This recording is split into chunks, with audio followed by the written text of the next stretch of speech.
Hello नमस्ते सत श्री अकाल फ्रेंड्स, कैसे आप सभी लोग। आशा करता हूं कि आप सभी लोग बढ़िया होंगे, स्वस्थ होंगे। ठीक है, तो आज की इस वीडियो में जैसा कि आपको वीडियो के टाइटल देख के पता चल गया होगा कि हम आज के इस वीडियो में स्टडी करेंगे पी ब्लॉक एलिमेंट्स। ठीक है, पी ब्लॉक एलिमेंट्स हमारी 12th क्लास में रहेगी। 12th क्लास का पी ब्लॉक एलिमेंट चैप्टर रहेगा। 12th क्लास का 12th क्लास में 12th क्लास का पी ब्लॉक कोई अलग से नहीं, उसमें कौन कौन से टॉपिक्स है वो देखिए। उसमें 15th A group, 16th A group, 17 and 18 A group elements होंगे इसमें। ठीक है, ये सारे एलिमेंट्स इसमें आपको देखने को मिलेंगे। ठीक है, इसमें हम आज के इस फर्स्ट पार्ट में हम 15 एलिमेंट्स के बारे में स्टडी करेंगे। 15 ग्रुप के एलिमेंट्स के बारे में स्टडी करेंगे। ठीक है, 15 ग्रुप के बारे में पूरी चीजें हम इनके बारे में देखेंगे, जैसे कि इसकी एटॉमिक साइज देखेंगे, इसकी ऑक्सीडेशन स्टेट देखेंगे, हम इसकी आयोनाइजेशन एनर्जी देखेंगे।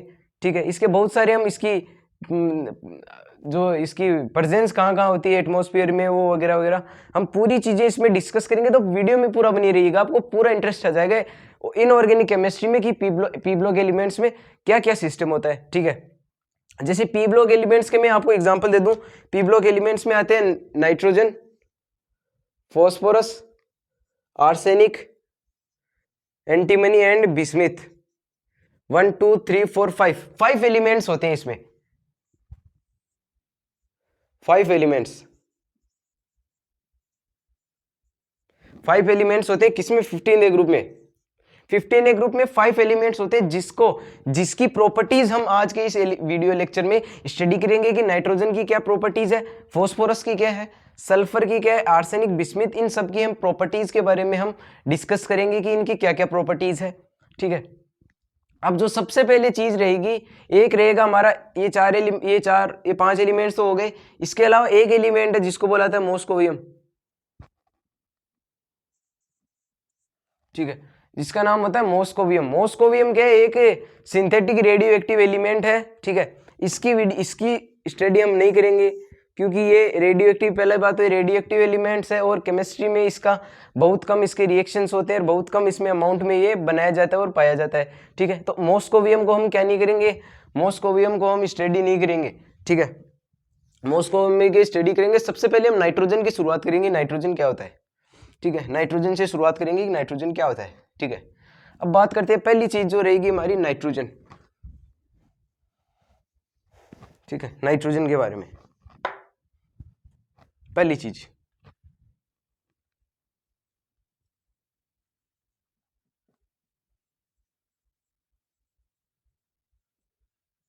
नाइट्रोजन क्या है? नाइट्रोजन एक पी ब्लॉक का एलिमेंट है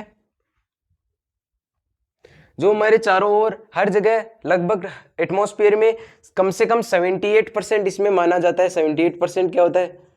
वॉल्यूम में एटमॉस्फेयर में ये पाया जाता है। 78% पूरे अर्थ के एटमॉस्फेयर में 78% ये नाइट्रोजन होता है, वो पाया जाता है। नाइट्रोजन सोइल में भी पाया जाता है, अर्थ के क्रस्ट में भी पाया जाता है। तो अर्थ क्रस्ट में जो नाइट्रोजन मिलता है वह NaNO2 के फॉर्म में लिखता है, NaNO3 के फॉर्म में। ठीक है, जो सोइल में जो नाइट्रोजन पाया जाता है वह NaNO3 और सोडियम नाइट्रेट और पोटेशियम नाइट्रेट के फॉर्म में मिलता है, KNO3।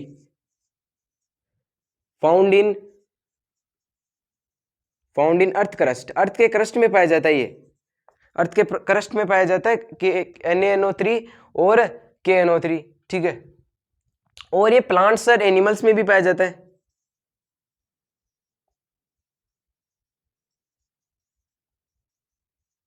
प्लांट्स और एनिमल्स में भी क्या पाया जाता है? नाइट्रोजन पाया जाता है। तो नाइट्रोजन के बाद में हमारे अगला मेंबर रहेगा, वो रहेगा फॉस्फोरस।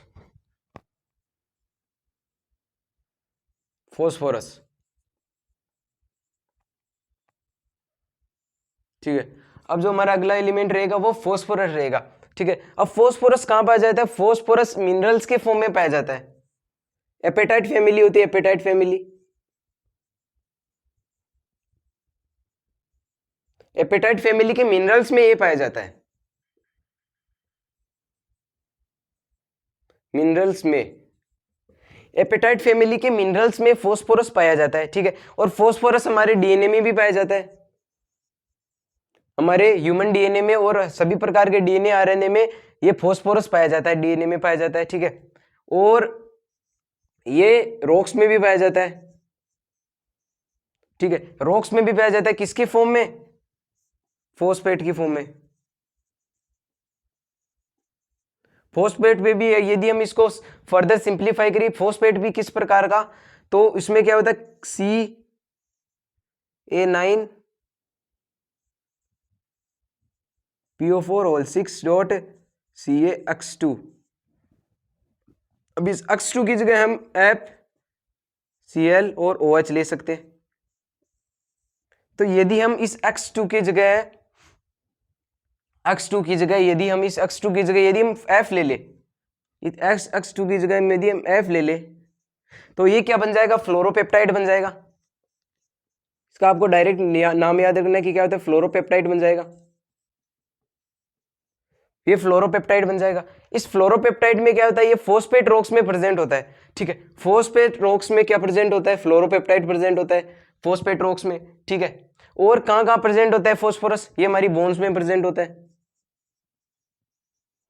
ये फॉस्फोरस हमारी बोन्स में प्रेजेंट होता है। आपको ये ध्यान रखना है, हमारी बोन्स में भी फॉस्फोरस प्रेजेंट होता है। और कहां प्रेजेंट होता है? फोस्फोप्रोटीन की फॉर्म में यूज में होता है। फोस्फोप्रोटीन की फॉर्म में किसमें आता है? फोस्फोप्रोटीन की फॉर्म में मिल्क और एक के अंदर प्रेजेंट होता है फोस्फोप्रोटीन की फॉर्म में। ठीक है, फॉस्फोरस की ये मैंने बता दिया आपको फॉस्फोरस की। अब बाकी के तीन एलिमेंट्स आर्सेनिक, बिस्मिथ और एंटीमनी देखते हैं। सी इन तीनों को साथ साथ लिख देंगे। आर्सेनिक,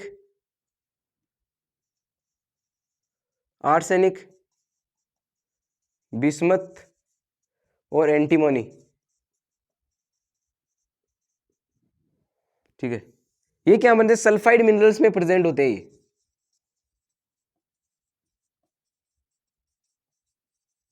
आपको एक चीज का ध्यान रखना है, जो आर्सेनिक, बिस्मिथ और एंटीमनी है ना, वो सल्फाइड मिनरल्स में प्रेजेंट होते हैं। ये हमेशा सल्फाइड मिनरल्स में प्रेजेंट होते हैं। आपको ये चीज ध्यान रखना है, एक ही इसमें आपको ध्यान रखना है। इसमें आपको थोड़ा आप ध्यान रख सकते हो, डीएनए में और एपेटाइट फैमिली के मिनरल्स में प्रेजेंट होता है, फॉस्फेट रॉक्स में प्रेजेंट होता है। इस चीज का थोड़ा आप ध्यान रखना, ये क्वेश्चन इसमें बन सकता है। तो अब हम स्टडी करेंगे, वो क्या रहेगा?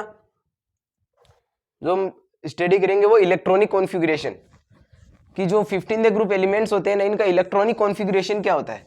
इलेक्ट्रॉनिक कॉन्फ़िगरेशन हम डिस्कस करेंगे कि इलेक्ट्रॉनिक कॉन्फ़िगरेशन क्या होता है। Electronic configuration, electronic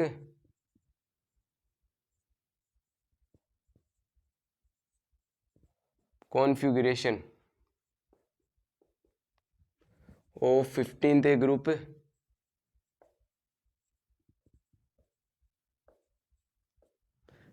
group elements का हम क्या स्टडी करेंगे? इलेक्ट्रॉनिक कॉन्फ़िगरेशन स्टडी करेंगे। तो 15th ग्रुप का इलेक्ट्रॉनिक कॉन्फ़िगरेशन होता है NH2NP3।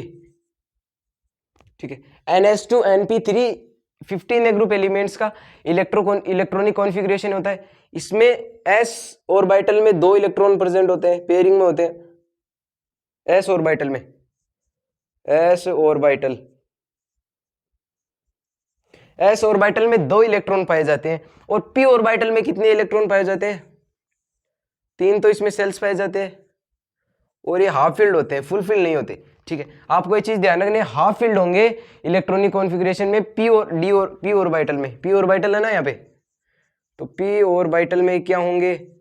Half field.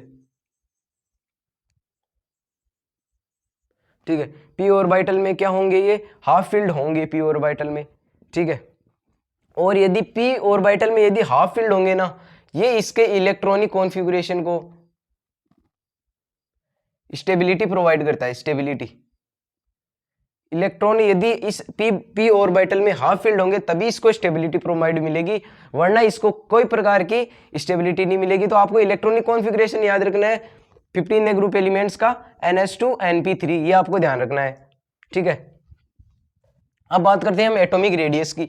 Atomic radius क्या होता है? 2 एटम्स के बीच में जो रेडियस पाई जाती है उसको हम एटॉमिक रेडियस कहते हैं। तो एटॉमिक रेडियस का क्या रिलेशन होता है एलिमेंट्स में? ठीक है, एटॉमिक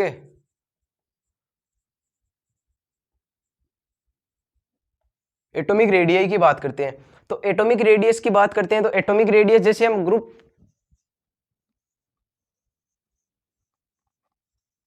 ठीक है, यदि हम यदि हम पीरियोडिक टेबल में टॉप टू डाउन जाते हैं, टॉप टू डाउन जाते हैं, टॉप टू डाउन जाते हैं तो एटॉमिक रेडियस इंक्रीज होगी, एटॉमिक रेडियस इंक्रीज होगी, ठीक है। Atomic radius top to down जाते हैं तो एटॉमिक रेडियस इंक्रीज होगी, और इसका जो एटॉमिक साइज है वो भी क्या होगा, इंक्रीज। जो टॉप टॉप डाउन जाते हैं ना, atomic size and atomic radius दोनों इंक्रीज होगी। मतलब सबसे छोटी एटॉमिक साइज होगी वो नाइट्रोजन की होगी, और सबसे लार्जेस्ट होगी जो किसकी रहेगी, बिस्मिथ की। तो जो smallest size and largest size, इसकी साइज जो रहेगी वो लार्जेस्ट रहेगी, लार्जेस्ट साइज रहेगी इन चारों में से, इस 15A ग्रुप एलिमेंट्स में सबसे छोटी इसकी, और उसके बाद में उसकी, ठीक है। और हम यदि आर्सेनिक से बिस्मिथ की ओर चलते हैं ना, आर्सेनिक से यदि हम बिस्मिथ की ओर चलते हैं तो कुछ ज्यादा एटॉमिक रेडियस में और एटॉमिक साइज में, कुछ नहीं, लीस्ट, ठीक है, लीस्ट डिफरेंस।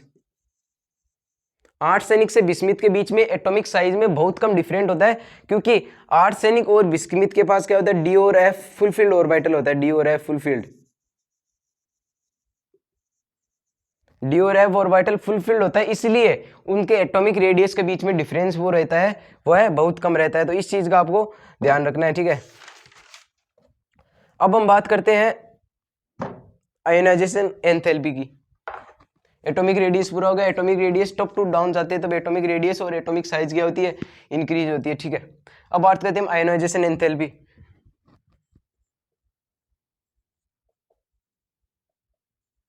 आयोनाइजेशन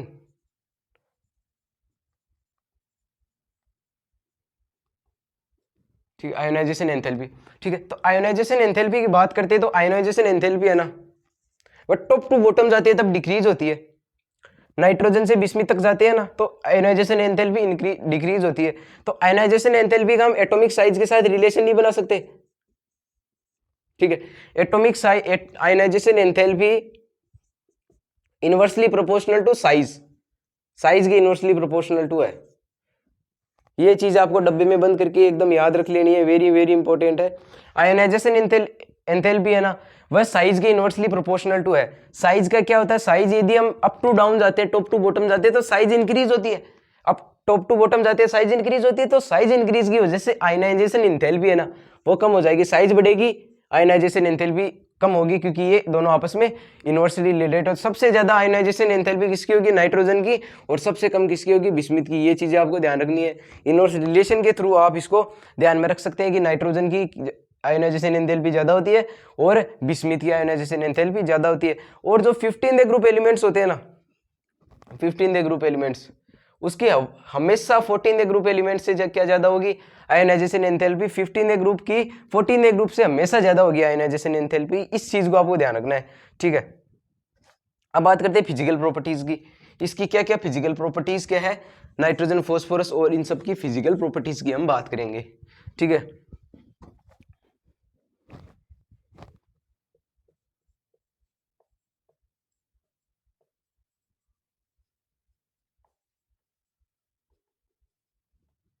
ठीक है, फिजिकल प्रॉपर्टीज की। तो फिजिकल प्रॉपर्टीज की बात करते हैं तो नाइट्रोजन होता है ना, वो डायटोमिक होता है, डायटोमिक गैस,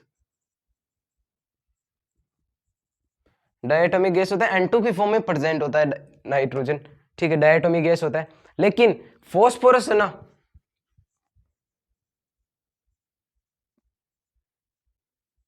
फॉस्फोरस वो वैक्सी सॉलिड होता है, फॉस्फोरस इज,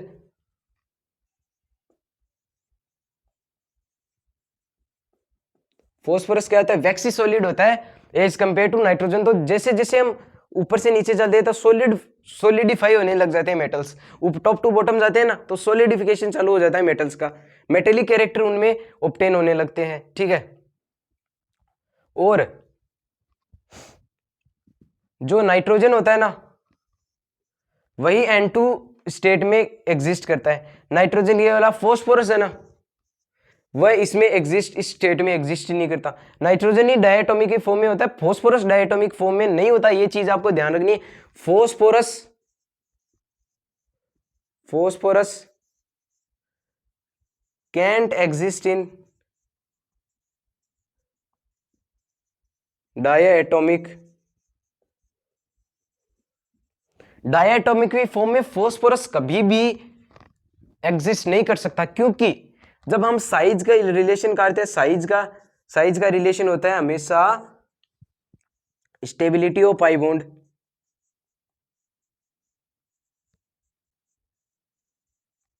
हमेशा साइज का रिलेशन होता है स्टेबिलिटी ऑफ पाई बॉन्ड्स। अब साइज जो नाइट्रोजन फोस्फोरस की नाइट्रोजन से ज्यादा होती है, क्योंकि नाइट्रोजन ऊपर आता है 15A ग्रुप एलिमेंट्स में और फोस्फोरस नीचे आता है, तो साइज में डिफरेंस की वजह से साइज यदि बढ़ेगी तो स्टेबिलिटी ऑफ बॉन्ड्स क्या कर जाएगी, डिक्रीज कर जाएगी। इसीलिए फोस्फोरस है वह डायटोमिक फॉर्म में कभी भी प्रेजेंट नहीं होता है। फोस्फोरस आपको ध्यान रखने है कि फोस्फोरस कभी भी डायटोमिक फॉर्म में एग्जिस्ट नहीं करता।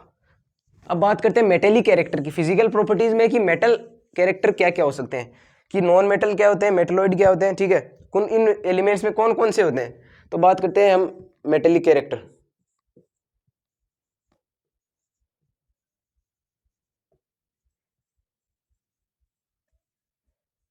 मेटेलिक कैरेक्टर की बात करते हैं, ठीक है।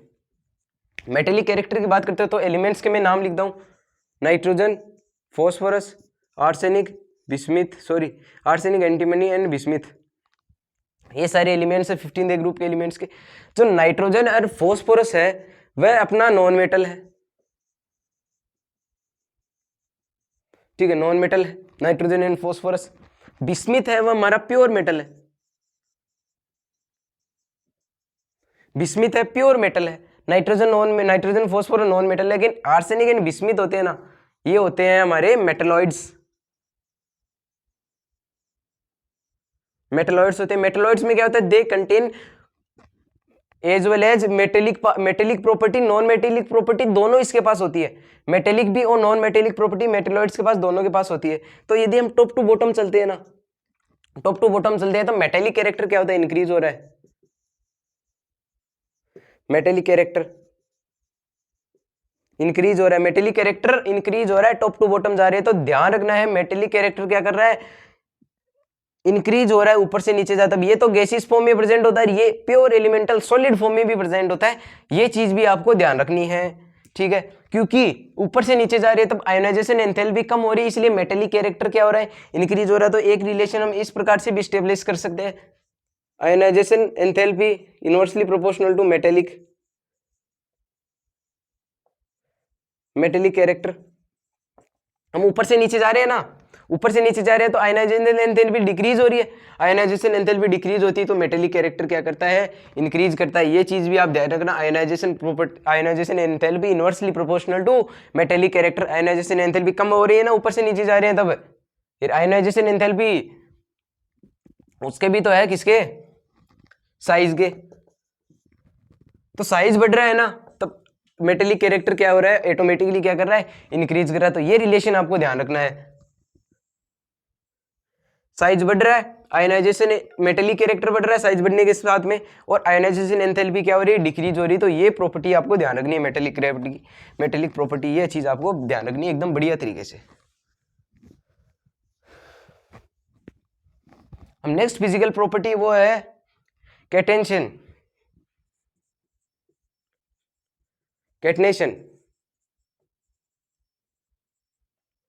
नेक्स्ट प्रॉपर्टी रहेगी हमारी फिजिकल प्रॉपर्टीज के बाद में कैटेनेशन। तो कैटेनेशन में नाइट्रोजन, फॉस्फोरस एंड आर्सेनिक है ना, नाइट्रोजन, फॉस्फोरस और आर्सेनिक जो है ना, वह कैटेनेशन की प्रॉपर्टी एग्जिस्ट करते हैं, मतलब इनके पास कैटेनेशन की प्रॉपर्टी होती है। कैटेनेशन क्या होता है कि ये दो एलिमेंट्स आपस में जुड़ते हैं ना, जैसे दो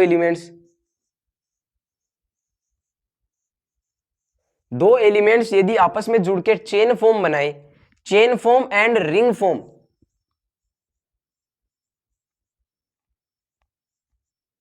यदि आपस में वो ग्रुप बनाए, चेन बनाए एक साथ में, जैसे मान लीजिए एक ये फ्लावर है, इसमें मैंने दूसरा फ्लावर गूंथा, तीसरा फ्लावर गूंथा, इस प्रकार से मैंने इसकी चेन बनाई है और इसकी रिंग भी बन जाती है। चेन और रिंग जिस एलिमेंट के आपस में जुड़ने से बनती है, जैसे मान लीजिए नाइट्रोजन फॉस्फोरस में चेन बनती है आपस में जुड़ने से और रिंग भी स्ट्रक्चर बनती है, तो इस प्रॉपर्टी को क्या कहते हैं, कैटेनेशन। मतलब ये रिंग 15वें ग्रुप में नाइट्रोजन, फास्फोरस और आर्सेनिक के पास ऐसी प्रॉपर्टी होती है, नाइट्रोजन, फास्फोरस, आर्सेनिक के पास ऐसी प्रॉपर्टी होती है कि वो रिंग फॉर्म बना ले, रिंग फॉर्म बना ले, ring form,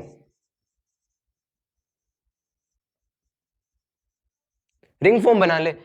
nitrogen, phosphorus, arsenic के पास रिंग फॉर्म बनाने की प्रॉपर्टी और चेन बनाने की भी प्रॉपर्टी होती है इनके, चेन बनाने की भी क्या होती है इनके पास प्रॉपर्टी होती है। तो ये चीज होगा हमारी कैटनेशन। दूसरा टॉपिक जो रहेगा हमारा एटोमेसिटी।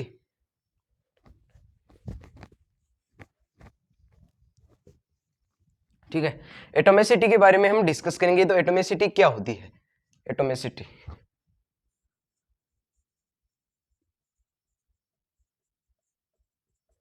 एटोमेसिटी, अब एटोमेसिटी में आपको क्या ध्यान रखना है कि नाइट्रोजन होता है ना,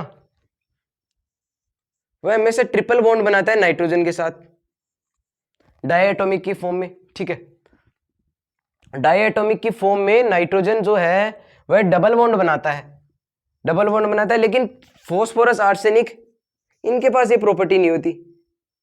फास्फोरस, आर्सेनिक, एंटीमनी, इनके पास प्रॉपर्टी नहीं होती। ठीक है, इनके पास डबल बॉन्ड बनाने की प्रॉपर्टी नहीं होती, मैंने पहले बता दिया, क्योंकि इनके पास एक अलग चीजें बनाते हैं, ये अलग स्ट्रक्चर बनाते हैं, टेट्राहेड्रल स्ट्रक्चर बनाते हैं, टेट्राहेड्रल और टेट्रा एटॉमिक स्ट्रक्चर वगैरह, टेट्रा एटॉमिक मॉलिक्यूल्स वगैरह बनाते हैं, जैसे P4, AS4, SB4, इस प्रकार के स्ट्रक्चर बनाते हैं, ना कि N2 की फॉर्म में ये कभी भी स्ट्रक्चर नहीं बनाते हैं। आप चीज को इनको ध्यान रखना है कि ये जो एलिमेंट्स हैं फास्फोरस, आर्सेनिक, ये N2 की फॉर्म में कभी नहीं बनाते, ये इनकी टेट्राहेड्रल स्ट्रक्चर ज्योमेट्री होती है, उसी से ही ये बनाते हैं। ठीक है, उसी से ये बनाते हैं। अब हम बात करते हैं melting point and boiling point की, ना इस एलिमेंट्स की melting point and boiling point की बात करते हैं।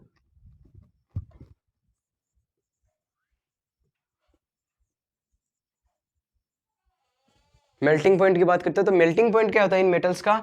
मेल्टिंग पॉइंट यदि हम टॉप टू बॉटम जाते हैं ना, जैसे आर्सेनिक, आर्सेनिक के बाद में होता है हमारा एंटीमनी, एंटीमनी के बाद में बिस्मिथ, फास्फोरस एंड नाइट्रोजन, ये हमारा सीरीज रहेगा मेल्टिंग पॉइंट का। सबसे ज्यादा मेल्टिंग पॉइंट जो हमारा शो होता है वो आर्सेनिक में होता है। आर्सेनिक में सबसे ज्यादा मेल्टिंग पॉइंट शो करना है, ये आपको ध्यान रख लेना, एकदम फिक्स रख लेना है इनको, कि मेल्टिंग पॉइंट का जो सिस्टम रहता है वो इस प्रकार से रहता है। सबसे ज्यादा आर्सेनिक, फिर एंटीमनी, फिर बिस्मिथ, फिर फास्फोरस एंड देन नाइट्रोजन। तो सबसे कम मेल्टिंग पॉइंट जो किसका होता है? नाइट्रोजन का होता है। ठीक है, और सबसे ज्यादा बॉइलिंग पॉइंट, मेल्टिंग पॉइंट होता है आर्सेनिक का। ये चीजें आपके ध्यान रखनी है। ठीक है, ये चीजें आपको टेबल बना के, आपको इसमें बॉक्स बना के आपको ध्यान रखनी है कि आर्सेनिक का सबसे ज्यादा मेल्टिंग पॉइंट और नाइट्रोजन का सबसे बॉन्डिंग, ये एक ही सीरीज रहेगी, इसमें टॉप टू बॉटम जाने का कोई रोल नहीं है। ये सीरीज आपको याद ही रखनी पड़ेगी, आर्सेनिक में सबसे ज्यादा, नाइट्रोजन में सबसे कम, बाद में एंटीमनी, बिस्मिथ एंड फास्फोरस, ये सीरीज आपको याद रखनी है। लेकिन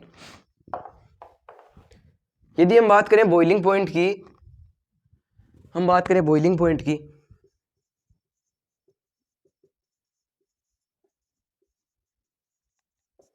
बॉइलिंग पॉइंट में सीधा सा लफड़ा है, सीधा सा सिस्टम है उसमें, लफड़ा कोई नहीं है, लफड़ा इसमें है, सीधा सा सिस्टम है उसमें, टॉप टू बॉटम जाते हैं ना, टॉप टू बॉटम। तो बॉइलिंग पॉइंट क्या होता है? इंक्रीज होता है भाई। सबसे ज्यादा बॉइलिंग पॉइंट बिस्मिथ का होता है। तो इसमें बॉइलिंग पॉइंट का यदि हमें कोई ऑर्डर पूछे तो किस प्रकार हो जाएगा? ये इसका उल्टा कर दो, Nepal, Pakistan, arsenic, antimony and bismuth. तो सबसे ज्यादा होता है बिस्मिथ का, तो ये इंक्रीजिंग ऑर्डर हो गया, यानी टॉप टू बॉटम जाते हैं ना, तो बॉइलिंग पॉइंट क्या करता है? इंक्रीज करता है। ये हमारी बॉइलिंग पॉइंट हो गई। ठीक है, अब हम बात करते हैं नेक्स्ट जो हमारी फिजिकल प्रॉपर्टी रहेगी, वो रहेगी हमारी valency, bonding. Bonding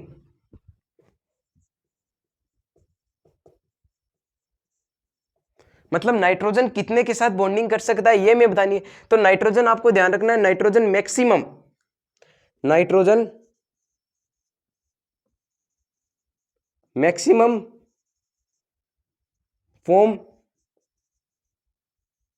for valency, सबसे मैक्सिमम वैलेंसी जो नाइट्रोजन एग्जिस्ट करता है वो क्या रहेगी? 4 हो रहेगी, 4 रहेगी। ठीक है, 4 से ज्यादा ये नहीं कर सकते। क्यों नहीं कर सकते? कि नाइट्रोजन के पास क्या नहीं होता? डी ऑर्बिटल नहीं होता। ठीक है। नाइट्रोजन के पास क्या नहीं होता, डी ऑर्बिटल नहीं होता, तो वो क्या करता है, नाइट्रोजन के पास डी ऑर्बिटल नहीं है तो उसमें एस शेल से जब डी शेल में जाता है इलेक्ट्रॉन, तब उसमें वो इसमें डी शेल होता ही नहीं, तब जाएगा किसमें, पेयरिंग एस जो सब शेल है वो पेयर होता है, पेयर्ड ही रह जाएगा। वो हम आगे प्रोसेस डिस्कस करेंगे जब ये आएगा, ठीक है। तब उसमें पूरा चेकर बॉक्स बना के हम उसको इलेक्ट्रॉन का ट्रांसफर मूवमेंट हम देखेंगे, ट्रांजिशन देखेंगे इलेक्ट्रॉन्स का। आपको ये ध्यान रखनी है कि नाइट्रोजन जो है वो चार से ज्यादा क्या नहीं बना सकता, बॉन्डिंग नहीं कर सकता, ठीक है। और जो रिमेनिंग जो एलिमेंट्स हैं, रिमेनिंग एलिमेंट्स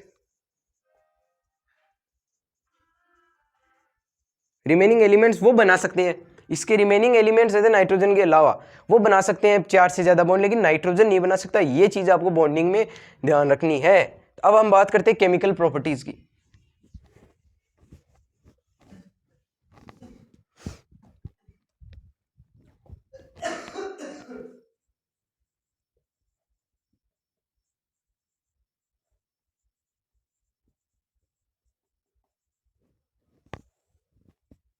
ठीक है, केमिकल प्रॉपर्टीज की बात करते हैं।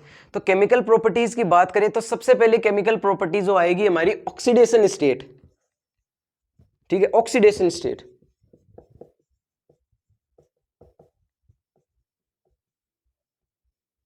ऑक्सीडेशन स्टेट हमारी सबसे पहले प्रॉपर्टी आएगी केमिकल प्रॉपर्टीज में। अब ऑक्सीडेशन प्रॉपर्टीज की बात करते हैं तो इन एलिमेंट्स में ऑक्सीडेशन प्रॉपर्टी -3 से लेके +5 तक हो सकती है। तो -3 +3 और +5 इसकी क्या हो सकती है, ऑक्सीडेशन हो सकती है, और इनके बीच में भी हो सकती है। तो मेनली जो ऑक्सीडेशन स्टेट रहेगी वो ये रहेगी। नाइट्रोजन के पास -3 होने की प्रोबेबिलिटी है कि -3 वो ऑक्सीडेशन स्टेट ले सकता है, ठीक है। लेकिन जब हम टॉप टू बॉटम चलते हैं ना, टॉप टू बॉटम, यदि हम टॉप टू बॉटम चलते हैं ना तो -3 होने की टेंडेंसी है ना oxidation state, tendency to get -3, tendency to get -3 oxidation state. -3 oxidation state top to bottom जाते हैं ना तब उसकी टेंडेंसी कम हो जाती है। जैसे नाइट्रोजन, जैसे बिस्मिथ है ना, वह -3 ऑक्सीडेशन स्टेट कभी शो ही नहीं करता, बहुत कम शो करता है, क्योंकि ये -3 ये कभी शो ही नहीं करता, बहुत रेयरली ये शो करता है। लेकिन मैक्सिमम केस में जब हम टॉप टू बॉटम जाते हैं ना तब हमारी क्या डिक्रीज होती है, टेंडेंसी में ये होती है, -3 होने की टेंडेंसी इंक्रीज होती है, ठीक है। लेकिन हम यदि टॉप टू बॉटम जाते हैं ना तो +5 होने की टेंडेंसी भी कम होती है, +5 होने की टेंडेंसी, +5 होने की टेंडेंसी कम हो जाती है। हम ऊपर से नीचे जाते हैं तो +5 होने की टेंडेंसी कम हो जाती है, ऊपर से नीचे जाते हैं तो +3 की टेंडेंसी, +3 ऑक्सीडेशन स्टेट होने की टेंडेंसी बढ़ जाती है, होने की टेंडेंसी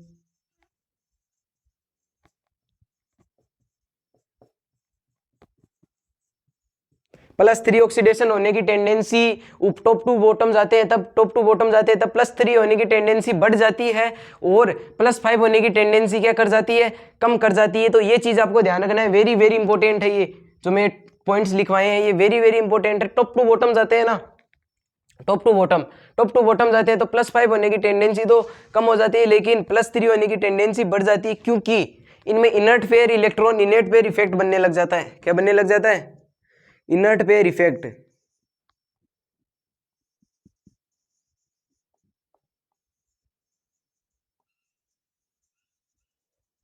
ठीक है, इनर्ट पेयर इफेक्ट लगने लग जाता है, ठीक है, क्योंकि इन बार डी ऑर्बिटल होते हैं तो इनर्ट पेयर इफेक्ट इसमें लगने लग जाता है यदि हम टॉप टू बॉटम जाते हैं। तो इसीलिए +5 ऑक्सीडेशन होने की टेंडेंसी क्या होती है, ऑलवेज कम हो जाती है, ठीक है। अब जो इनर्ट पेयर इफेक्ट होते हैं ना, इनर्ट पेयर इफेक्ट, इसमें क्या बताया गया कि जो हेवियर एटम होते हैं ना, हेवियर एटम, उसमें एस सबसेल में जो एस सबसेल होता है ना, एस सबसेल, उसमें बॉन्ड फॉर्मेशन में वो एस सबसेल पार्टिसिपेट नहीं करेगा। एस सबसेल जो है वो बॉन्ड फॉर्मेशन में पार्टिसिपेट नहीं करेगा हेवियर एलिमेंट्स में। लाइटर एलिमेंट्स में तो बॉन्ड फॉर्मेशन में पार्टिसिपेट करता है, लेकिन हेवियर एलिमेंट्स में इनर्ट पेयर इफेक्ट की वजह से वह डी ऑर्बिटल में जंप नहीं कर पाता, ठीक है। उसको शील्डिंग इफेक्ट उसमें बन जाता है और एटम उसको अपने अंदर बाइंड करके रखता है, उसको उस इलेक्ट्रॉन को डी ऑर्बिटल में नहीं जाने देता। इसीलिए जो लार्जर जैसे बिस्मिथ है, बिस्मिथ का ऑक्सीडेशन +3 होके रह जाता है, क्योंकि उसके जो इनर्ट पेयर इफेक्ट लगता है एस ऑर्बिटल डी में ट्रांसफर नहीं हो पाते, इसीलिए उसमें बॉन्डिंग नहीं हो पाती। ठीक है, ये चीज आपको ध्यान रखनी है। तो मैं आपको एक पूरा फ्लो चार्ट बना के दिखा देता हूं कि एस ऑर्बिटल डी ऑर्बिटल वगैरह ये क्या होते हैं और इनका स्थानांतरण कैसे होता है। जैसे मान लीजिए ये किसी एटम का एस ऑर्बिटल है,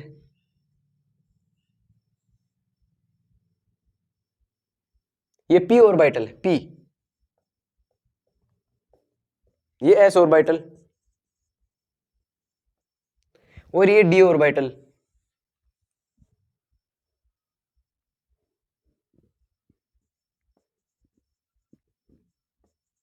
ये डी ऑर्बिटल है। ठीक है, अब मैंने पहले बात क्या बताई कि नाइट्रोजन के पास डी ऑर्बिटल नहीं होता, ये चीज आपको गांठ बांध लेनी है, नाइट्रोजन के पास डी ऑर्बिटल नहीं होता। अब एस जो है वो एस ऑर्बिटल, एस सेल में ये वैलेंस सेल है ये सारे, ठीक है, वैलेंस सेल है। ठीक है, अब एस सेल के पास क्या नहीं होते, एस सेल जो हमेशा वो इलेक्ट्रॉन की पेयरिंग करते हुए रखता है। और आपको ये चीज भी पता होगा कि हेलोजन फैमिली, सॉरी ये नाइट्रोजन फैमिली है, इसमें आउटर मोस्ट सेल में कितने इलेक्ट्रॉन होते हैं, 5 इलेक्ट्रॉन होते हैं, आउटर मोस्ट सेल में 5 इलेक्ट्रॉन। वैलेंस सेल,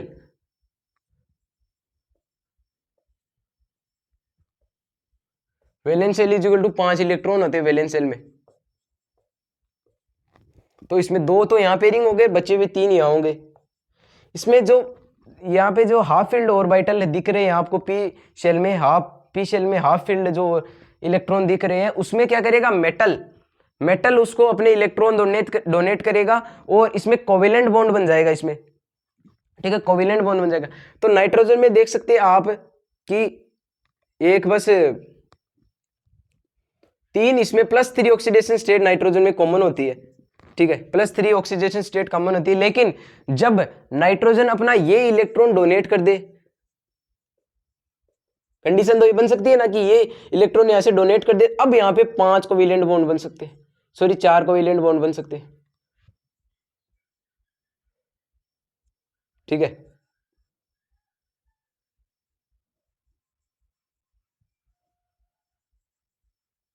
ये 4 कोवेलेंट बन सकते हैं, इसीलिए नाइट्रोजन की वैलेंसी 4 से ज्यादा नहीं हो सकती। ठीक है, लेकिन यदि हम बात करें फॉस्फोरस, आर्सेनिक उनकी, तो जो ये इलेक्ट्रॉन है वह शिफ्ट होके कहीं डोनेट नहीं होगा, वह डी ऑर्बिटल में आके पड़ जाएगा।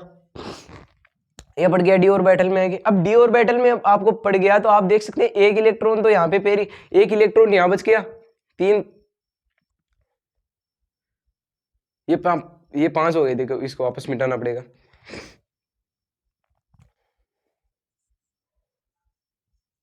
ठीक है, ये हाफ फील्ड ऑर्बिटल है सभी। तो आपको पता होगा हाफ फील्ड ऑर्बिटल है तो इनमें क्या हो जाएगा, मेटल अपने साथ क्या बने, कोवेलेंट बॉन्ड बना लेगा। तो कोवेलेंट बॉन्ड बना लेगा तो ये बन गया कोवेलेंट 1, ये 2, ये 3, ये 4 और 5। तभी जो फॉस्फोरस वगैरह उनके पास डी ऑर्बिटल होने की वजह से उसकी वैलेंसी क्या हो जाती है, इंक्रीज हो जाती है। तो इसमें ये वैलेंसी का सिस्टम होता है कि नाइट्रोजन की वैलेंसी 4 या 5 क्यों होती है, ये चीज आपको ध्यान रखना है। मैंने पूरा प्रोसेस बता दिया कि नाइट्रोजन के पास डी ऑर्बिटल एब्सेंट होने की वजह से उसकी वैलेंसी जो है 4 में ही सिमट कर रह जाती है। लेकिन फॉस्फोरस है ना, फॉस्फोरस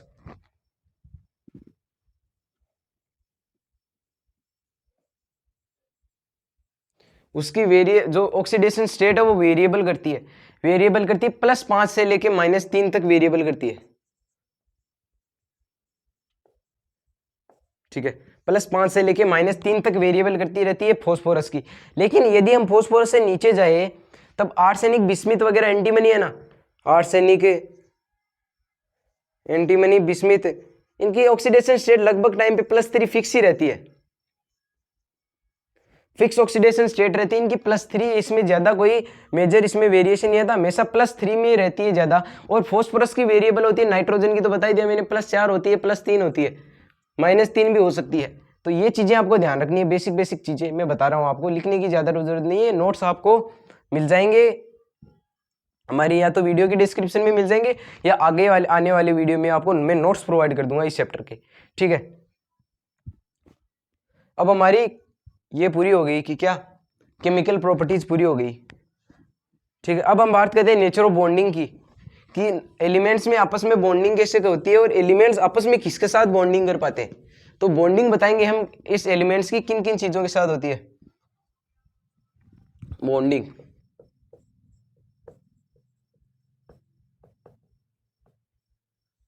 ठीक है। बॉन्डिंग की बात करें तो नाइट्रोजन के पास, सॉरी, इन एलिमेंट्स के पास 5 इलेक्ट्रॉन होते हैं सब सेल के अंदर, ठीक है। इनके सबके पास 5 इलेक्ट्रॉन होते हैं सब सेल के अंदर। तो जो 5 इलेक्ट्रॉन है वह सारे के सारे बॉन्ड बना सकते हैं यदि उनके पास डी ऑर्बिटल है। तो मैंने बताया था डी ऑर्बिटल है, तो डी ऑर्बिटल में तो एस सेल वाला इलेक्ट्रॉन वहां पे डी ऑर्बिटल में चला जाएगा और 5 अनपेयर इलेक्ट्रॉन बन जाएंगे और बाद में मेटल आयन उनको इलेक्ट्रॉन डोनेट करने के बाद 5 कोवेलेंट बॉन्ड उसमें बन सकते हैं। तो ऐसा सिस्टम है नेचर ऑफ बॉन्डिंग के अंदर, ठीक है। ये मैंने बता दिया था, पूरा सिस्टम यही है। तो बाद में डी, यदि मैंने बाद में बता दिया कि पी एस पी और डी तीनों शेल जो है वो स्टेबलाइज हो जाएंगे यदि कोवेलेंट बॉन्ड मेटल ने उनको इलेक्ट्रॉन डोनेट कर दिया है, तो ठीक है। ये हमारा नेचर ऑफ बॉन्डिंग पूरा हो गया। नेचर ऑफ बॉन्डिंग अनपेयर मैंने बताया दिया था कि एस शेल है, पी शेल है, डी शेल है,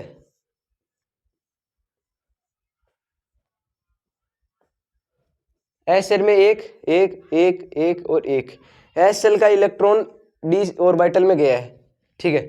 तभी इसके पास 5, अब 5 अनपेयर इलेक्ट्रॉन आ गए। अब ये क्या, 5 जो कोवेलेंट बॉन्ड है सीबी कोवेलेंट बॉन्ड वो बन सकते हैं, कोवेलेंट बॉन्ड तो 5 कोवेलेंट बॉन्ड यहाँ के इसके, एक इसके साथ बनेगा एक इसके साथ, तो 5 कोवेलेंट बॉन्ड बन सकते हैं। लेकिन नाइट्रोजन के पास डी ऑर्बिटल ही नहीं होगा, तो बेचारे के पास यहाँ तो 3 बनेंगे, या ये इलेक्ट्रॉन कहीं और डोनेट हो जाए तब इसमें 4 बन सकते हैं, अन्यथा 4 बनने की कोई प्रॉपर्टी नहीं है। और अब आने वाला जो हमारा टॉपिक रहेगा वो एनामोलस एक्सप्रेशन ऑफ नाइट्रोजन रहेगा।